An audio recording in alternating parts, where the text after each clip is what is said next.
کیا ذمہ داری ہے. اس کے لیے قرآن مجید فرقان حمید ہماری رہنمائی فرماتا ہے، اور اللہ تعالیٰ ارشاد فرماتا ہے کہ ہماری ذات پر ذمہ داری کیا ہے، ہم کس لیے یہاں پر آئے ہیں. تو مشہور آیت کریمہ ہے، اللہ فرماتا ہے وما خلقت الجن والانس الا لیعبدون، کہ ہم نے اجنہ اور انسان کو اس لیے پیدا فرمایا ہے تاکہ وہ اللہ کی عبادت کر سکے. تو اب آپ کی اپنے لیے سب سے بنیادی ذمہ داری کیا ہے؟ اللہ کی عبادت کرنا. تو اب آپ کا اپنے ذات کے لیے کھانا پینا، آرام کرنا، اپنے لیے جو بھی کام کرنا ہے وہ اس غرض سے ہونا چاہیے کہ میری ذمہ داری کیا ہے، مجھے اللہ کی عبادت کرنی ہے. آپ اس کو ذمہ داری بھی کہہ سکتے ہیں، آپ اس کو اپنا مقصد بھی کہہ سکتے ہیں کہ مجھے بھیجا کیوں گیا ہے، میں اس دنیا میں آیا کیوں ہوں. پہلے اپنے آپ کو خود یہ سوال کریں کہ بھائی مجھے اللہ نے اس دنیا میں کیوں بھیجا ہے، میں یہاں پر آیا کیوں. آپ خود جواب جب ڈھونڈیں گے تو معلوم ہوگا کہ میرے آنے کا مقصد کیا ہے، اللہ کی عبادت کرنا. اور اگر کوئی شخص اپنے مقصد پر کام نہیں کرتا تو پھر وہ فیل ہے. آدمی اسکول کو جاتا ہے، کالج کو جاتا ہے، سال بھر پڑھتا ہے. کیوں پڑھتا ہے؟ تاکہ اسے کامیابی ملے. اگر وہ اس امتحان میں کامیاب نہیں ہوا، اپنے مقصد کو پورا نہیں کرا، اس کے رپورٹ کارڈ پہ لکھ دیا جاتا ہے کہ یہ بچہ فیل ہے. سال بھر آیا نہ بھائی، زندگی پوری گزارا نہ بھائی، پھر بھی کیا ہے، نہیں پڑھائی تو نہیں، امتحان کی تیاری تو نہیں کیا. تو اب یہ بھی ہمارا امتحان ہے. یہ دارالعمل ہے، یہ دارالقرار نہیں ہے. آج ہم سب اس کو دارالقرار سمجھ چکے ہیں، بھائی یہی ہمارا گھر ہے. یہ ہمارا گھر نہیں ہے. الدنیا سجن المومن، دنیا مومن کا قید خانہ ہے. قید خانے کا دو مطلب ہوتے ہیں. قید خانے کا مطلب یہاں پر سختی یا پھر یہاں پر سزا نہیں ہے. سزا کے اعتبار سے یہاں پر قید کے بعد معنی نہیں ہے، بلکہ قید خانے کا مطلب کیا ہے کہ قید خانے میں آدمی کیا ہوتا ہے، دو چیزیں ہوتی ہیں. ایک تو قید خانے سے اسے رہائی ملتی ہے. جو قید میں ہوتا ہے سزا پوری کرنے کے بعد، ایک مدت گزارنے کے بعد اسے قید سے نکلنا پڑتا ہے. دوسری مثال جو قید خانے کی دی گئی وجہ کیا ہے؟ وجہ یہ ہے کہ آدمی جب قید خانے میں رہتا ہے تو وہاں کے قاعدے قانون کے حساب سے رہتا ہے. وہ وہاں پر اپنی مرضی نہیں چلا سکتا. جیلر جو بولتا ہے وہی کرنا ہے. تو یہاں پر بھی مثال قید خانے کی اس لیے دی گئی کہ یہاں پر آپ اپنی مرضی نہیں چلا سکتے، یہاں پر آپ کو اللہ اس کے رسول کی مرضی کے لحاظ سے رہنا ہے. وہی شخص گڈ کنڈکٹ میں آ کر جلدی رہائی ہو جاتی ہے، اس کو فائدہ ملتا ہے، اس کی سزا میں سختی آرام ہو جاتی ہے. وجہ کیا ہے کہ وہ قانون کے لحاظ سے چل رہا ہے. تو یہاں پر بھی قید خانے کا جو مثال دی گئی ہے اس کی بنیادی وجہ یہ بھی ہے کہ یہاں پر اپنی مرضی نہیں چلنے والی ہے، یہاں پر اللہ اس کے رسول کی مرضی کے لحاظ سے چلنا ہے. تیسری ایک بات کہ کوئی بھی قیدی جب قید خانے میں ہوتا ہے تو قید خانے کو سجاتا نہیں، سنوارتا نہیں، قید خانے میں آرام تلاش نہیں کرتا، بلکہ وہ قید خانے سے رہائی تلاش کرتا ہے. تو اسی لیے اس کو قید خانہ کہا گیا ہے کہ یہ آپ کے رہنے کا ٹھکانہ نہیں ہے. یہاں پر آپ کو اس کو سجانا سنوارنا نہیں ہے، بلکہ یہاں سے آپ کو نکلنے کا راستہ ڈھونڈنا ہے کہ یہاں سے جب چلا جاؤں تو آگے کیا کروں گا. تو یہ آپ کا دارالعمل ہے. یہاں پر آپ کو عمل کرنا ہے، اور اسی عمل کی طرف اللہ نے آپ کو رہنمائی کرتے ہوئے بتا دیا کہ لوگوں سنو، تم کو ہم نے ساری نعمتیں دی، تمہیں ساری کچھ اچھائیاں ہم نے دی ہیں. اس کا مقصد کیا ہے کہ تم ہماری عبادت کرو، تم ہماری عبادت کرو. آنے کا مقصد یہی ہے کہ اللہ کی عبادت کریں. اور اگر اس کو چھوڑ کر سب کچھ کر رہے ہیں تو پھر ہماری زندگی کامیاب نہیں ہے. وہی زندگی کامیاب ہے جو اللہ اس کے رسول کے حکم کے موافق چلتی ہے۔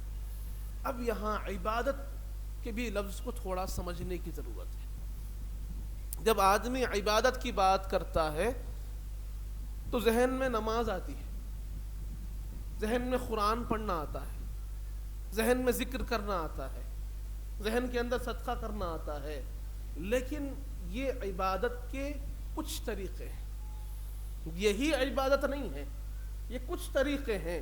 عبادت کا مطلب کیا ہوتا ہے کہ اپنی مرضی کو ختم کرنا اور ہم جس کے بندے ہیں اس کی مرضی پر چلنا، یہ عبادت کا حقیقی مطلب ہے۔ اب یہ عبادت جو ہوتی ہے اگر کوئی چاہے تو ہر لمحہ ہوتی، اور آدمی کو چاہیے کہ وہ ہر لمحہ عبادت میں رہے اور رہ سکتا ہے۔ وہ کیسے؟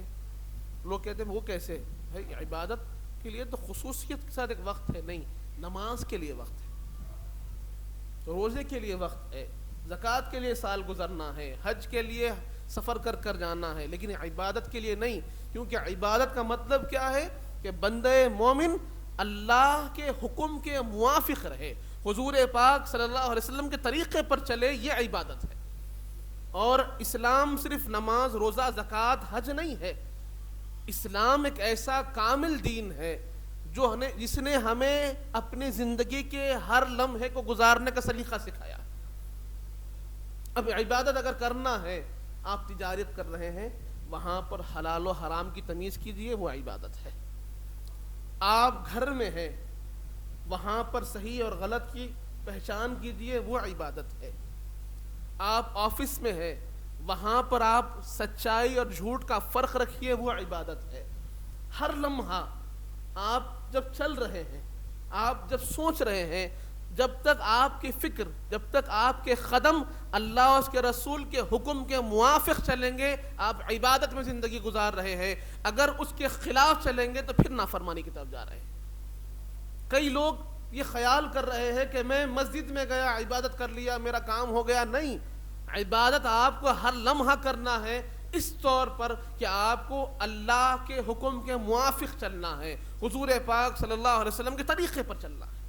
اس کو چھوڑ کر جائیں گے تو پھر آپ گمراہی کی طرف جائیں گے۔ آج ہم وہی کر رہے ہیں۔ آج ہم نے اپنی تجارت کو اور عبادت کو الگ سمجھا ہے، اپنے معاملات اور عبادات کو ہم الگ سمجھ رہے ہیں۔ ایسا نہیں ہے۔ جیسے آپ نمازیں پڑھتے ہیں ویسے ہی آپ کو حلال کمانا بھی فرض ہے، وہ بھی لازم ہے، حرام سے بچنا بھی لازم ہے، گناہ سے بچنا بھی لازم ہے۔ اگر وہ نہیں کر رہے ہیں تو دادا پیر قبلہ نے بڑی پیاری مثال دی ہے۔ بڑی پیاری مثال اس طور پر دی گئی کہ ایک بندے مومن کی مثال، ایک گناہگار کی مثال ایسی ہے کہ وہ ایک مریض ہے اور ڈاکٹر نے اس کو کہا ہے کہ دیکھو آپ کو ان چیزوں کا پرہیز کرنا ہے اور یہ دوائیں کھانی ہے، فلاں چیزوں کا پرہیز ہے اور یہ دوائیں آپ کو کھانی ہے۔ اس نے کیا کیا کہ دوائیں تو کھا رہا ہے، پرہیز نہیں کر رہا ہے۔ تو آپ سے اب یہ سوال ہوا کہ کیا اس کی بیماری ختم ہوگی؟ دوائیں کھا رہا ہے پابندی سے، کیا بیماری ختم ہوگی؟ آج کل اللہ معاف کرے، اللہ محفوظ رکھے کہ ایک بیماری عام ہو رہی ہے، شوگر کی بیماری کے اندر آپ غور کرتے ہیں کہ لوگ شکر سے بچتے ہیں۔ اگر کوئی شخص انسولین لے رہا ہے، دوا کھا رہا ہے، لیکن میٹھے سے پرہیز نہیں کر رہا ہے تو اس کی شوگر کنٹرول میں نہیں آتی۔ اسی طرح ہمارا بھی حساب ہے، ہمارا بھی حال اسی بیمار کی طرح ہے کہ وہ دوائیں تو کھا رہا ہے، پرہیز نہیں کر رہا ہے، تو اس کو دوائیوں کا کوئی فائدہ نہیں ہو رہا ہے۔ اسی طرح اگر بندہ مومن نمازیں پڑھ رہا ہے، روزے رکھ رہا ہے، ذکر کر رہا ہے اور تمام عبادات تو کر رہا ہے، لیکن اپنے آپ گناہوں سے نہیں محفوظ رکھتا، تو پھر اس کے اعمال اس کو اتنا فائدہ نہیں دیتے۔ وہی شخص اگر گناہوں سے بچتے ہوئے اللہ کی عبادت میں مصروف رہتا ہے تو پھر درجات کی بہت بلندی اسے حاصل ہوتی ہے. یہ بات آج ہم یہاں پر تھوڑا کمزور ہیں کہ ہم یقیناً نمازیں پڑھ رہے ہیں لیکن گناہوں کی طرف جو غیر شرعی کام ہم سے ہوتے ہیں اس سے نہیں بچ رہے ہیں, جو غلط کام ہم سے ہو رہے ہیں اس سے نہیں بچ رہے ہیں. یہاں پر آ کر لوگ کہتے ہیں کہ آج وہ زندگی میں برکت نہیں ہے, وہ سکون نہیں ہے.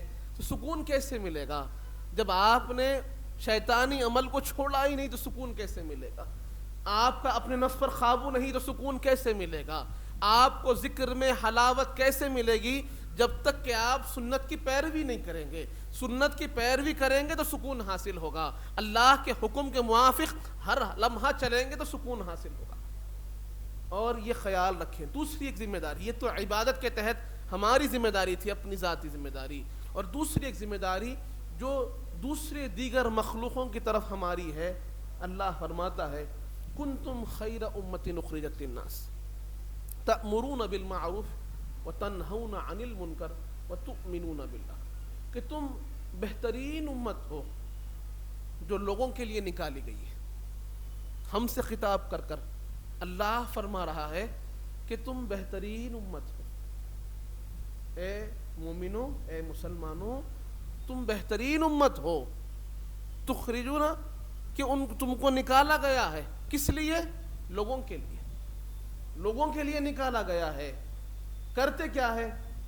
ہماری ذمہ داری کیا ہے؟ میں جو بات کر رہا تھا, اللہ فرما رہا ہے تأمرون بالمعروف, کہ تم بھلائی کا حکم دیتے ہو, اچھائی کا حکم دیتے ہو, وتنہون عن المنکر, اور برائی سے روکتے ہو, وتؤمنون باللہ, اور اللہ پر ہر لمحہ ایمان رکھتے ہیں. اب یہاں پر یہ ہماری ذمہ داری ہے کہ جب کبھی ہم کسی کو حکم دیں, کوئی بات کہیں تو بھلائی کی کہیں, بات کہیں تو بھلائی کی کہیں, اور کسی چیز سے روکیں تو برائی سے, برائی سے روکنا, بھلائی کا حکم دینا, یہ ہماری ذمہ داری ہے. کیا ہم آج اس کو پورا کر رہے ہیں؟ یہ ہم سے اپنا سوال, ہر ایک کو اپنا سوال ہے کہ کیا ہم بھلائی کا حکم دے رہے ہیں, ہر لمحہ دے رہے ہیں یا نہیں دے رہے ہیں؟ اور یہ کہاں سے شروع ہوتا ہے؟ اصلاح جو شروع ہوتی ہے کہاں سے شروع ہوتی ہے؟ اپنی ذات سے شروع ہوتی ہے. اصلاح اپنی ذات سے شروع ہوتی ہے. آدمی اگر اصلاح کرنا چاہتا ہے تو اللہ فرماتا ہے خو انفسکم واہلیکم نارا, کہ سب سے پہلے اگر اصلاح کرنی ہو, کسی کو سدھارنا ہو, کسی کو بچانا ہو, تو اپنے آپ کو بچاؤ, اپنے آپ کو سدھارو, پھر اپنے اہل و عیال, اپنے گھر والوں کو سدھارو. آج ہر ایک شخص اصلاح کرنا تو چاہتا ہے لیکن دوسرے کی, ہر ایک شخص عیب پر بات تو کرنا چاہتا ہے لیکن دوسرے کی, ہر ایک شخص عیب کو سدھارنا چاہتا ہے لیکن دوسرے کا, لیکن اسے اپنا عیب نہیں دکھتا, اسے اپنی خامی نہیں دکھتی. جبکہ اللہ فرما رہا ہے اگر تمہیں سدھارنا ہے, اگر اصلاح کرنی ہے تو پہلے اپنی کرو, پہلے اپنے آپ کو سدھارو, پھر اپنی اولاد کو, اپنے گھر والوں کو سدھارو, پھر اس کے بعد اگر تمہیں وقت مل جائے تو پھر دوسروں کی طرف اپنی توجہ کو مبذول کرو.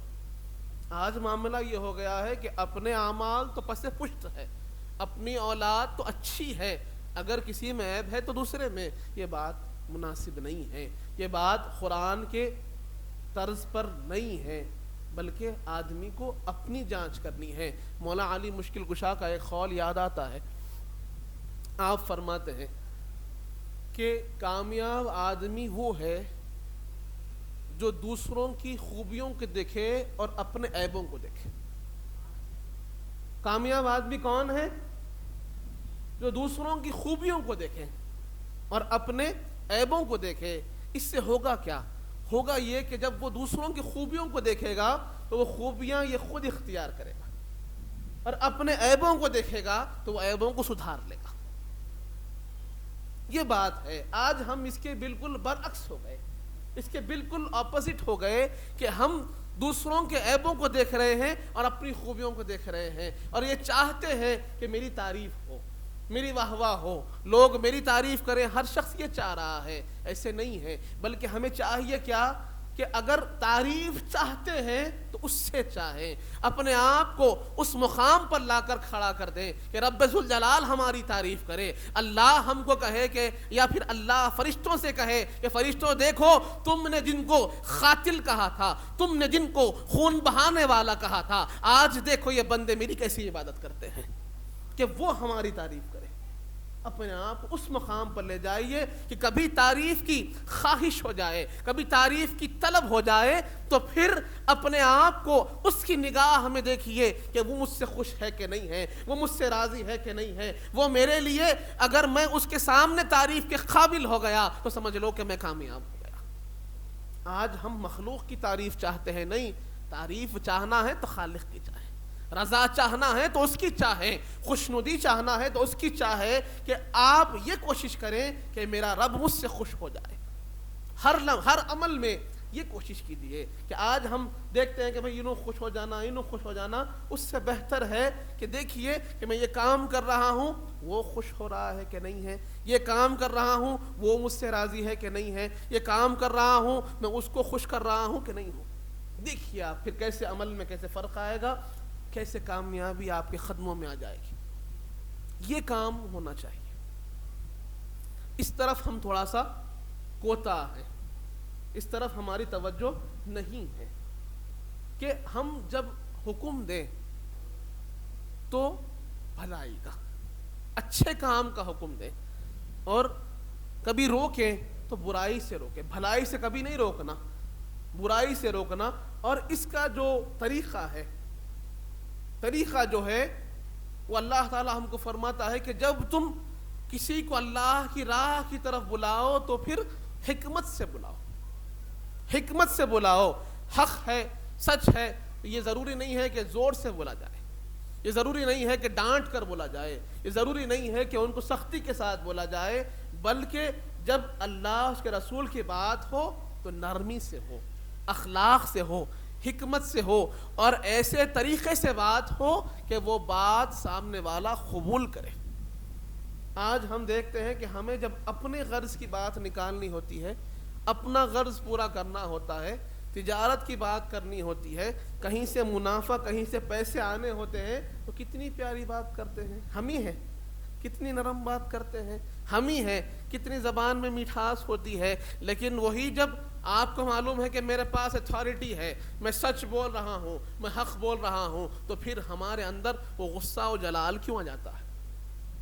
نہیں, اللہ اس کے رسول کی طرف بلا رہے ہیں تو اور نرمی سے بلائیں, اور اخلاق سے بلائیں, تاکہ ان کے دل میں وہ بات اثر کرے. ہمارے ترش رویے سے, ہمارے غصے کی وجہ سے کہیں وہ اللہ کے راستے سے دور نہ ہو جائیں, بلکہ ہمارے اخلاق کی وجہ سے وہ اللہ کے راستے پر جلدی آ جائیں.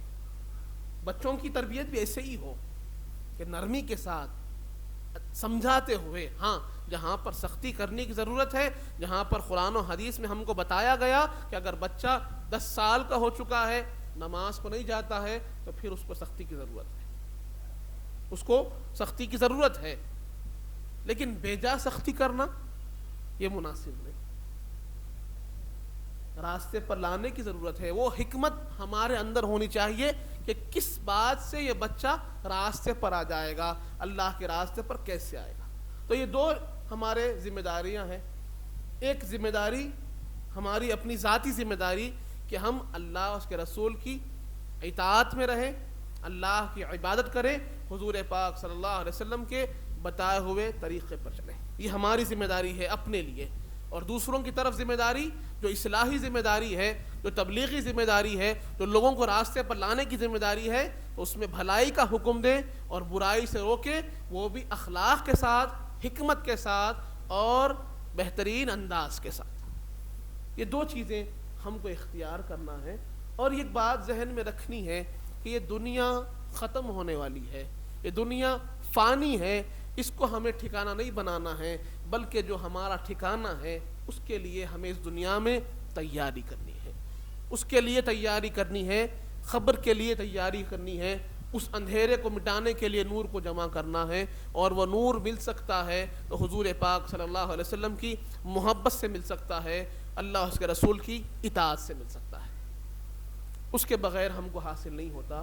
دنیا کے کتنے ہی آپ نور جمع کر لیں، لیکن اس تاریکی کے لیے حضور کی محبت کا ہونا ضروری ہے، اہل بیت اطہار کی محبت ہو، صحابہ کرام کی عظمت ہو، اور پھر صرف زبان سے وہ چیز نہ رہے بلکہ ان کے راستے پر چلنا بھی ہو، تب جا کے ہم کامیاب ہوں گے۔ اللہ تعالیٰ سے دعا ہے مالک جب تک زندہ رکھ سیام پر رکھ، موت ایمان پر دے، وقت نزا حضور پاک صلی اللہ علیہ وسلم کا دیدار نصیب فرما مالک، ہمیں نیک اور صالح متقی و پرہیزگار بنا، ہمارے گناہوں کو معاف فرما، ہمارے گناہوں کو نیکیوں سے تبدیل کر دے مالک، ہم میں جو پریشان حال ہیں ان کی پریشانیوں کو دور فرما، ہم میں جو بیمار ہیں انہیں شفائے کاملہ عطا فرما، ہم میں جو مخروض ہیں ان کے قرضوں کو عطا فرما، جو کچھ کہے ہیں جو کچھ سنے ہیں اس پر عمل کرنے کی توفیق عطا فرما، حضور پاک صلی اللہ علیہ وسلم کا سچا غلام و امتی بنا مالک، اہل بیت اطہار کا سچا غلام بنا، صحابہ کرام کا چاہنے والا بنا، اولیاء اللہ کا چاہنے والا بنا، ان کے بتائے ہوئے راستے پر چلنے کی توفیق عطا فرما۔ وصلی اللہ تعالی علی خیر خلقہ سیدنا محمد وآلہ وصحبہ وسلم، والحمد للہ رب العالمین۔